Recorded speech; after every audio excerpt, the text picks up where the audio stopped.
Hello guys, welcome back to my channel. ये इस FF का लास्ट पार्ट है, तो प्लीज़ आप सब वीडियो को एंजॉय करना। अगर आप मेरे चैनल पर नए आए हो तो प्लीज़ चैनल को सब्सक्राइब और मेरे वीडियो को लाइक कर दीजिएगा। तो चलिए वीडियो स्टार्ट करते हैं। लास्ट पार्ट में हमने देखा था कि वांगजी और वेंग के बीच में काफ़ी हॉट और रोमांटिक मोमेंट्स हुए थे। वो दोनों ही काफ़ी खुश थे एक दूसरे के साथ। उस रात वो दोनों कई बार एक दूसरे के साथ इंटीमेट होते हैं। सुबह 5 बजे वांगजी की आँख अपने आप ही खुल गई थी, क्योंकि उसकी आदत थी उतने टाइम उठने की। पर वो थोड़ी देर के लिए कंफ्यूज हो गया था कि वो अपने घर पर है। पर जब वांगजी को वेंग की बॉडी का वेट अपने सीने पर महसूस होता है, तब उसे यकीन हुआ कि वो उसके वेंग के पास है। वेंग की मौजूदगी वांगजी को पिछली रात को जो कुछ भी हुआ था उसे याद दिला देती है। वांगजी का चेहरा बिल्कुल लाल हो जाता है।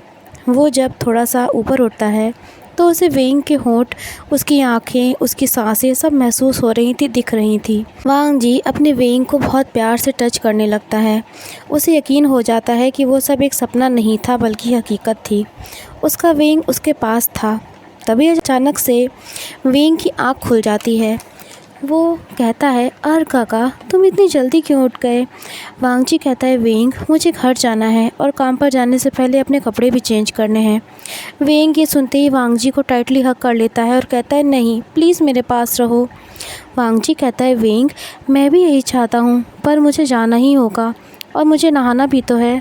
वेंग ये सुनकर ज़िद करने लगता है, कहता है, वांगजी, प्लीज़ अभी नहीं, बाद में चले जाना, और प्लीज़ मुझे अपनी बाहों में थोड़ी देर और पकड़े रहो। वांगजी कहता है, अच्छा ठीक है, और वो वेंग के माथे पर किस कर लेता है। कुछ देर बाद वेंग फिर सो जाता है। उसकी सांसें वांगजी के गाल को टच कर रही थी। वो बहुत प्यार से वेंग के बालों को सहला रहा था और उसे वेंग से बहुत प्यारी सी स्मेल आ रही थी। लगभग 1 घंटे के बाद वांगजी धीरे से वेंग को बेड पर लिटा देता है और नीचे उतरकर अपने कपड़ों को पहनने लगता है। फिर वो बेड के कोने पर जाता है और धीरे से वेंग के कान के पास कहता है, वेंग, अब मुझे जाना होगा। ये सुनते ही वेंग अपनी आंखें खोल लेता है और वांगजी के हाथ को पकड़कर कहता है, पहले मुझे किस करो। वांगजी नीचे झुककर वेंग के लिप्स पर सॉफ्ट किस करता है। वेंग किस करते टाइम वांगजी की गर्दन को अपने हाथों से पकड़ लेता है और उसे अपनी ओर खींच लेता है। वो दोनों एक दूसरे को डीपली किस करने लगते हैं। वांगजी वेंग के नीचे के होंठ पर हल्का सा बाइट कर लेता है। वेंग कहता है, वांगजी, मैं तो तुम्हें अभी से ही मिस करने लगा हूँ। अगली बार प्लीज़ अपना बैग पैक करके आना यहाँ पर। वांगजी धीरे से कहता है, वेंग, मैं तुम्हें जल्द ही मिलूँगा। ये कहकर वो वहाँ से चला जाता है। घर पहुंचकर वांगजी शावर लेता है। वो अब काफ़ी रिलैक्स फील कर रहा था। वांगजी को वेंग से दोबारा मिलने के लिए ज़्यादा इंतज़ार नहीं करना पड़ा। 9 बजे वेंग वांगजी के ऑफिस पहुंच चुका था। वो अपने हाथ में चाय का कप लिए हुए था। वेंग चाय का कप टेबल पर रख देता है और वांगजी को किस करने लगता है। काफ़ी टाइम किस करते रहने के बाद वो दोनों अलग होते हैं। वेंग बहुत प्यार से वांगजी को देख रहा था। वांगजी खुद को पिंच करना चाह रहा था, ये रियलाइज़ करने के लिए कि ये सब सच है। वेंग वांगजी से लंच पर आने के लिए कहता है, पर वांगजी कहता है, वैसे तो मेरे पास बहुत काम है, पर मैं पूरी कोशिश करूंगा आने की। वांगजी और वेंग एक दूसरे के साथ काफ़ी टाइम प्यार से बिताते हैं। लंच टाइम के बाद वांगजी कोर्ट यार्ड में बैठा हुआ था। वहाँ वेंशिंग भी आती है। वो वांगजी से बताती है कि जब कभी वेंग बहुत ज़्यादा ड्रंक हो जाता था, तब वो उसे एक सुंदर से लड़के के बारे में बताता था जो कि उसके लिए पियानो बजाता था। वेंशिंग कहती है कि वेंग काफ़ी उदास हो जाता था। वेंशिंग वांगजी और वेंग को देखकर समझ चुकी थी कि उनके बीच में ज़रूर कुछ चल रहा है। वेंशिंग वांगजी से कहती है कि वेंग को देखकर मैं बता सकती थी कि तुमको याद करने से ही वेंग पर कितना इफ़ेक्ट पड़ता था, और भी कि वो तुमसे आज भी बहुत प्यार करता है। ये सुनते ही वांगजी थोड़ा सा शर्मा जाता है, पर उसे तकलीफ़ भी हो रही थी। वेंशिंग कहती है कि वेंग नहीं चाहता था कि मैं तुम्हें ये सब कभी बताऊं, पर मैंने सोचा कि तुम्हें बता ही दिया जाए। वो कहती है कि वांगजी, वेंग तुमसे बहुत प्यार करता है और मुझे उम्मीद है कि तुम्हें ये बात पता होगी। वांगजी कहता है कि हाँ, मुझे पता है। वेंग वापस आ चुका था। वो कहता है, मैंने कुछ मिस कर दिया क्या? वेंशिंग कहती है कि अरे, हम तो बस कुछ गॉसिप्स कर रहे थे। इसी तरह से उन तीनों का टाइम बीतता गया। अगली सुबह जब वांगजी की आंखें खुली तो उसे पता था कि अब किसी चीज़ की जल्दी नहीं है। वेंग उसके बगल में ही लेटा हुआ था और उसको गले लगाए हुआ था। उन दोनों ने साथ में ही शावर किया। आने वाले कई दिन उन दोनों के बहुत ही खूबसूरत ढंग से गुजरे। वो दोनों लगभग हर दिन एक दूसरे के साथ इंटीमेट होते थे। वेंग वांगजी के साथ काफ़ी कंफर्टेबल हो चुका था। उसकी वेंग को लेकर बहुत सारी फैंटेसीज थी, जैसे कि वो वेंग को हाथ बांधकर उसे प्यार करे। वेंग कि वो प्यार और दर्द भरी आवाज़ वांगजी सुनना चाहता था, लेकिन उसकी हिम्मत नहीं थी वेंग से ये सब कहने की। उसे शाय फील होने लगा था। वांगजी को अभी भी आधी रात को डरावने सपने आते थे कि वो वेंग से अलग हो गया है, पर जब वेंग उसे गले लगाता था और किस करता था, तब वांगजी की सारी टेंशन ख़त्म हो जाती थी। एक सुबह वेंग बिना बताए वांगजी के ऑफिस पहुंच गया और दरवाज़ा अंदर से लॉक कर लिया। वांगजी को समझ पाता उससे पहले ही वेंग उसके सामने नील डाउन हो गया और वांगजी के नीचे के बॉडी पार्ट को सक करने लगा। वो उसे लिक भी करता जा रहा था। वांगजी मौन करने लगता है। तभी वो कहता है, वेंग ये किस लिए था? वेंग कहता है कि इसी के ज़रिए तुम मुझे याद रखोगे। वांगजी ये सुनकर परेशान हो गया। वो कहता है, वेंग क्या तुम फिर जा रहे हो? वेंग कहता है कि मैं कुछ दिनों के लिए यीलिंग जा रहा हूँ, पर मैं संडे की रात को वापस आ जाऊँगा। वो कहता है कि वांगजी मेरे पास तुम्हारे लिए कुछ है। ये कहकर वो अपनी पॉकेट से एक पेपर निकालता है। वांगजी कहता है, ये क्या है वेंग? वेंग कहता है, वांगजी ये मेरी ब्लड टेस्ट की रिपोर्ट है। अब मैं बिल्कुल ठीक हूँ। अब हम इंटीमेट हो सकते हैं बिना कॉन्डम के। ये सुनते ही वांगजी का फेस बिल्कुल रेड हो गया।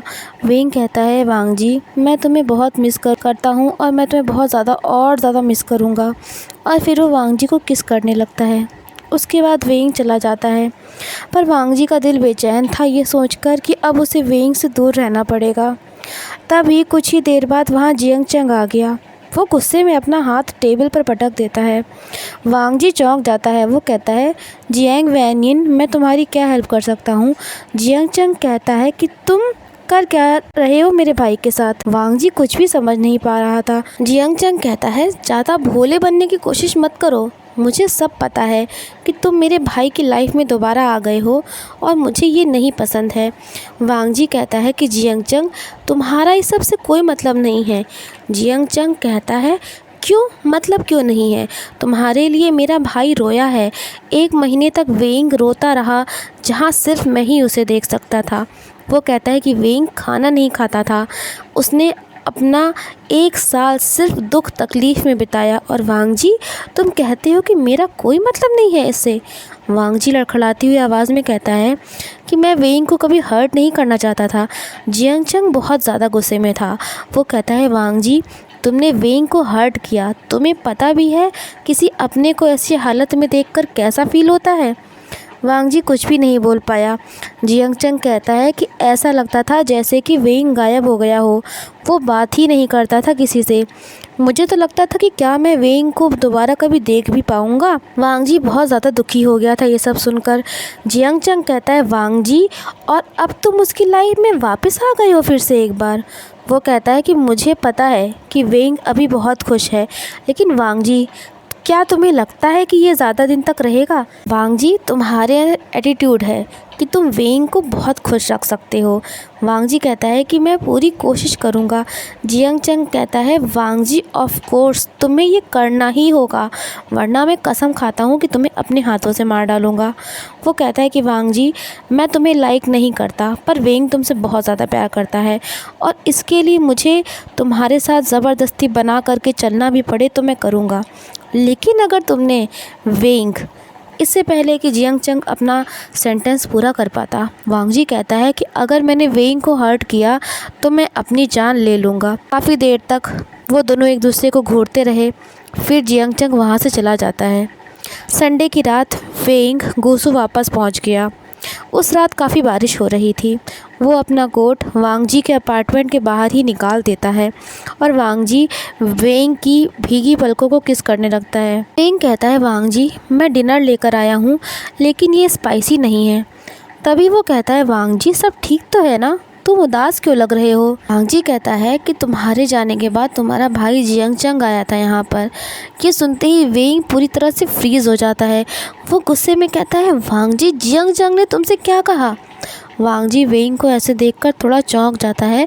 वो कहता है कि वेइंग, वो चाहता था कि मैं ये बात जानूं कि तुम कितना ज़्यादा तकलीफ़ में थे। वेइंग कहता है जियांग चंग के पास कोई राइट नहीं है तुमसे ये सब कहने का। वांग जी वेइंग को शांत करते हुए कहता है, वेइंग, मुझे उसने कोई नुकसान नहीं पहुंचाया है। वेइंग कहता है, वांग जी तुमसे उसने यही बताया ना कि मैं इस तरह से रो रहा था जैसे कि किसी की डेथ हो गई हो। नहीं वांग जी, मैं जियांग चंग को मुझे तुमसे अलग नहीं करने दूंगा। वांग जी वेइंग को ऐसे देखकर बहुत दुखी हो जाता है। वो कहता है, वेइंग, मैं कहीं नहीं जा रहा हूँ तुम्हें छोड़कर। वांग जी का दिल तेज़ी से धड़क रहा था। वो कहता है कि जियांग चंग का सिर्फ इतना ही मतलब था कि मैं इस रिलेशनशिप को अब कभी हल्के में ना लूँ। वेइंग वांग जी से कहता है, हाँ हाँ, तुम्हें धमकी देकर, है ना।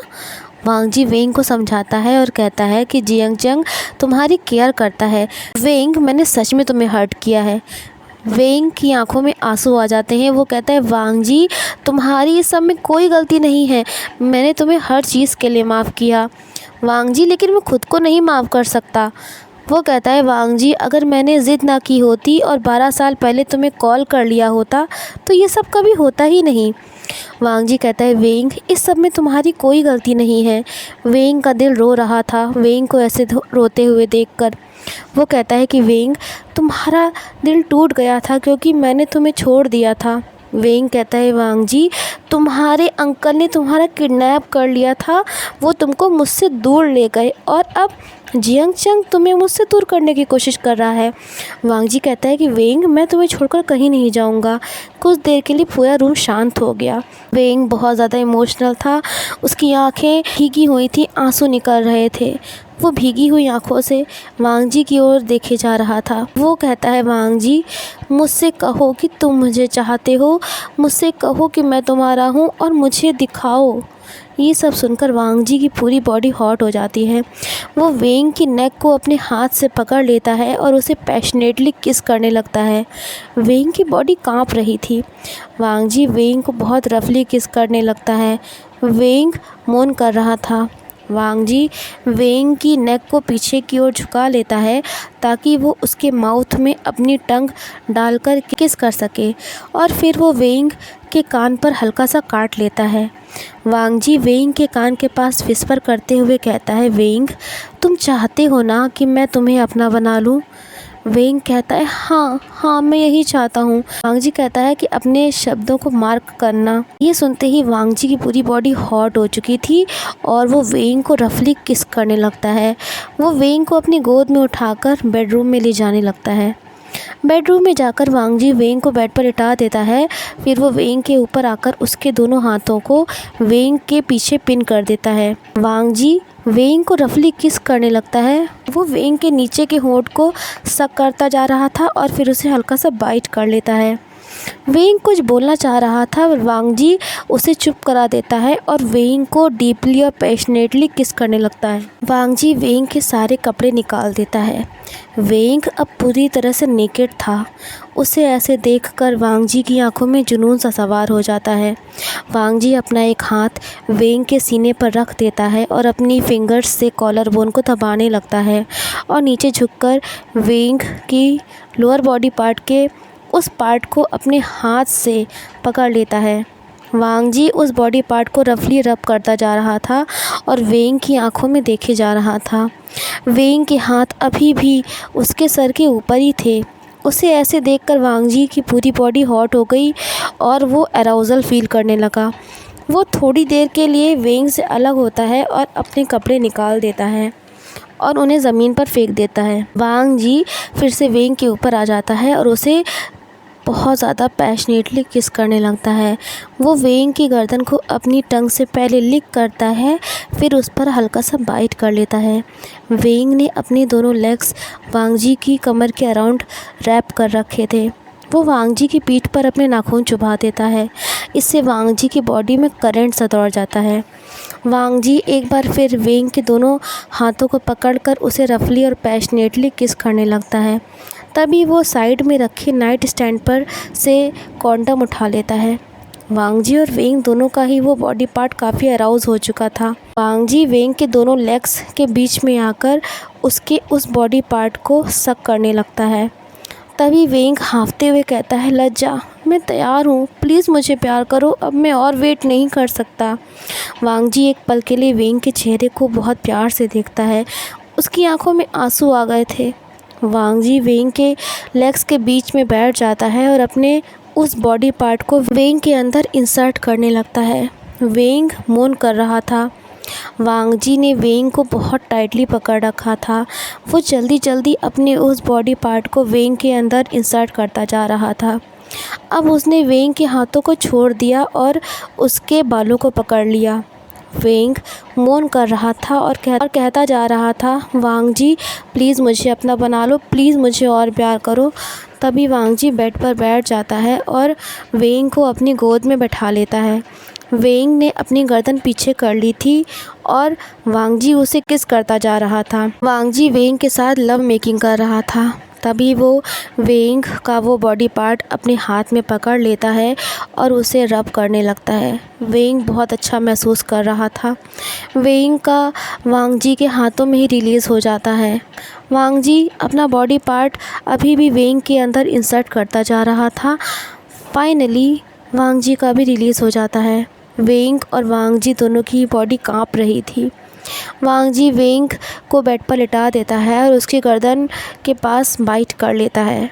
वो कहता है, वेंग तुम मेरे हो। वेंग कहता है, हाँ वांग जी मैं तुम्हारा ही हूँ। वांग जी बहुत प्यार से वेंग की ओर देख रहा था। वेंग की आंखों से फिर एक बार आंसू निकलने लगते हैं। वो कहता है, वांग जी मुझे सिर्फ तुम चाहिए, अब हम हमेशा साथ में रहेंगे। वांग जी ने अपने अंकल और लान शिचेन को सब बता दिया था उसके और वेंग के बारे में। वेंग वांग जी को शादी के लिए प्रपोज़ करने के लिए एक रिंग लाता है, जिसे देखकर वांग जी काफ़ी इमोशनल हो जाता है। वेंग कहता है, please Wang ji marry me. लज्जा मैं जानता हूँ कि ये सब अचानक से है, पर हम दोनों को एक दूसरे का वेट करते करते ऑलरेडी 13 साल हो चुके हैं। वांग जी को ऐसा लग रहा था जैसे कि उसका दिल बाहर आ जाएगा। वेंग कहता है, वांग जी अगर मेरे बस में होता ना तो मैं अभी तुमसे शादी कर लेता। प्लीज़ वांग जी हाँ बोल दो। वांग जी लड़खड़ाती हुई आवाज़ में कहता है, हाँ। ये सुनते ही वेंग के चेहरे पर मुस्कुराहट आ जाती है। वो कहता है, लज्जा मुझे सिर्फ तुम चाहिए, सिर्फ तुम्हारा साथ चाहिए। वांग जी कहता है कि मैं हमेशा तुम्हारे साथ रहूँगा वेंग। वो कहता है, वेंग मैं तुम्हें वो सारी खुशियाँ देना चाहता हूँ जो तुमने आज तक नहीं पाई। फिर वो दोनों एक दूसरे को किस करने लगते हैं। फरवरी 2020। वांग जी अब 30 साल का हो चुका था। एक पुराने हेरिटेज हाउस में वो वेंग का हाथ पकड़कर आता है। वेंग मुस्कुरा रहा था और काफ़ी खुश था। उस दिन मौसम काफ़ी सुहावना था। वांग जी का भाई लान शिचेन भी वहाँ था, जो कि aunty Yu, uncle Jiang, Niu Hesang और जियांग चंग के साथ वहाँ बैठा हुआ था। जियांग यानली अपनी गोद में बेबी जिनलिंग को लेकर बैठी हुई थी। वेनिंग और लुओ शिंगयांग भी वहाँ आए थे। वांग जी और वेंग ने उस दिन सबके सामने एक दूसरे से शादी कर ली। वांग जी को उसकी ज़िंदगी का सबसे खूबसूरत तोहफ़ा मिल चुका था और अब वो पीछे मुड़कर कभी नहीं देखना चाहता था। सो गाइस यहीं पर हमारा ये FF एंड होता है। प्लीज़ आप लोग मुझे बताना ज़रूर कि आज का पार्ट आपको कैसा लगा। अगर वीडियो अच्छी लगी हो तो वीडियो को लाइक और शेयर कर देना। मिलते हैं आप सबसे फिर एक न्यू FF के साथ। Till then take care and bye bye.